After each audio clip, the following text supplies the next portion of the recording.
தனக்கு தமிழக காங்கிரஸ் கமிட்டி தலைவர் பதவி வழங்கப்பட்டால் ஏற்றுக்கொள்வேன் என்று அக்கட்சியின் சிவகங்கை எம்பி கார்த்தி சிதம்பரம் தெரிவித்துள்ளார்.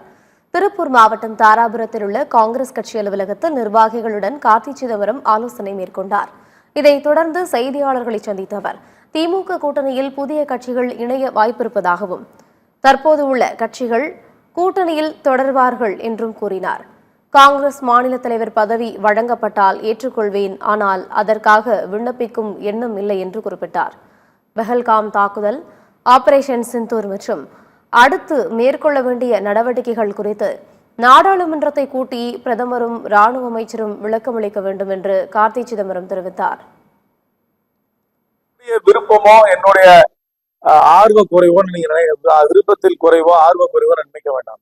நியமன பதவி அகில இந்திய காங்கிரஸ் கமிட்டி என்ன காரணத்துக்காக யாரை நியமிக்கிறார்கள் என்று அவர்களை தான் நீங்கள் கேட்க வேண்டும். இந்த தருணத்துல யாரை நியமித்தால் கட்சிக்கு நல்லது என்று முடிவெடுக்க வேண்டிய இடத்துல அவர்கள் தான் நிற்கிறார்கள். அவங்களா அப்பாயின்ட் பண்றதுதான், ஏதோ அவங்க ஒரு கால்குலேஷன் அப்பாயின்ட் பண்றதுதான். அப்படி அப்பாயின்ட் பண்ணி அந்த வாய்ப்பை கொடுத்தால் எடுத்துக்குவேன். ஆனா அதுக்காக நான் போய் அப்ளிகேஷன் போடுறீங்களான்னு கேட்டீங்கன்னா நான் அப்ளிகேஷன் போடல.